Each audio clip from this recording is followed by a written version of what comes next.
The first question a non-Muslim asks on hearing the word Sharia is, what is the Sharia?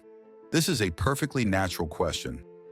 The correct answer, however, is not known even to 99% or more of the Muslims. Those who attempt to answer the question cause more confusion than clarity. We will first note the typical answer very briefly for identification, without reproducing the various answers, as pursuing those answers is not the purpose here. The favorite answer given to the Western audience by writers in the West and by some scholars in the Muslim world is that it is the law ordained by God. The answer is essentially correct, but these writers make additions to this answer that complicate matters. Thus, it is said that Sharia is an ideal in the Quran.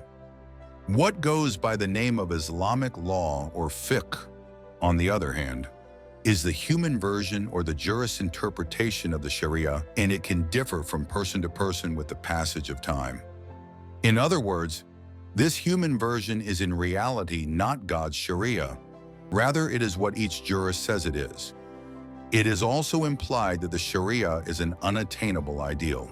That is, the interpretation of the text is merely an attempt to reach this unattainable ideal.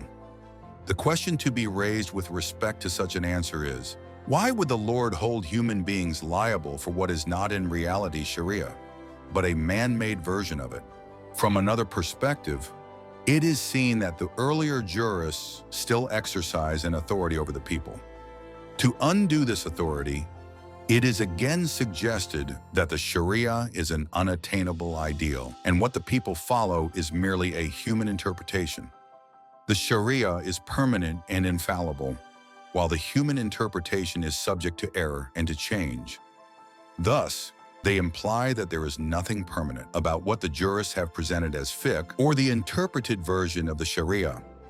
Further, one interpretation is the same as the other, and over time, the interpretation of jurists is likely to change.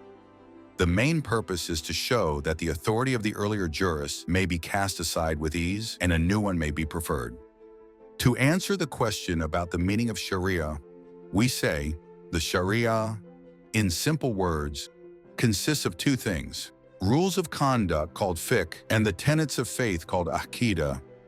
Fiqh is also referred to as the understanding of the rules of conduct and not the rules themselves.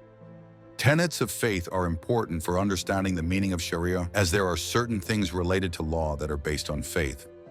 Thus, our belief in the truth of the mission of the Prophet, peace be upon him, and that he, peace be upon him, is the messenger of Allah, the one and only, gives rise to the belief that the Quran is a source of our laws.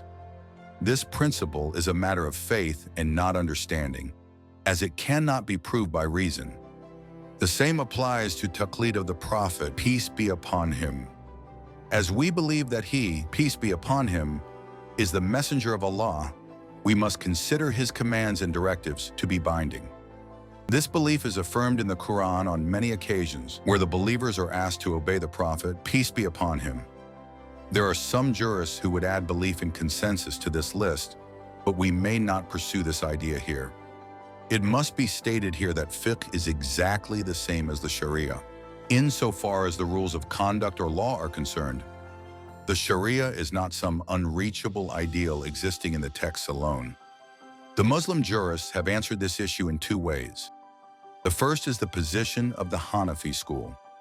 The school maintains that where there are several conflicting answers about a rule of the Sharia, only one of these answers is right. The Hanafi school believes that its version of fiqh consists of all the right answers. That is, the answers it has given are exactly the same as those intended by the Almighty in the text.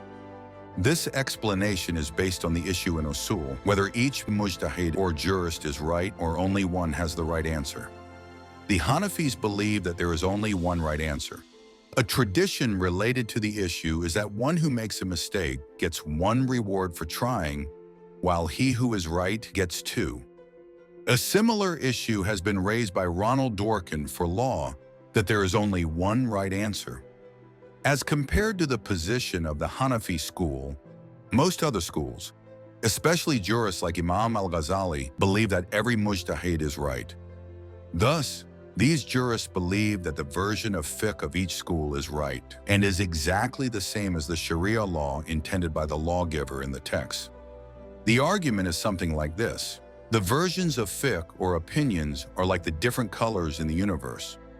As they are all made by God, they are all acceptable to Him, and one is not preferred over the other. Thus, the response of these jurists is that each mujtahid is right, and you are on the right course whichever view you follow. We may add here that this approach has also led to moving between schools, that is, the practice of pick and choose. Reacting to such tendencies, Ibn Nujaym, the Hanafi jurist, has recorded a statement saying, if you move from the Hanafi school to another school, that is fine, but if you come back, we will give you physical punishment for going to a low-grade school and then coming back. This should clarify the meaning of the Sharia and also be sufficient for removing the confusion raised about its meaning in recent times.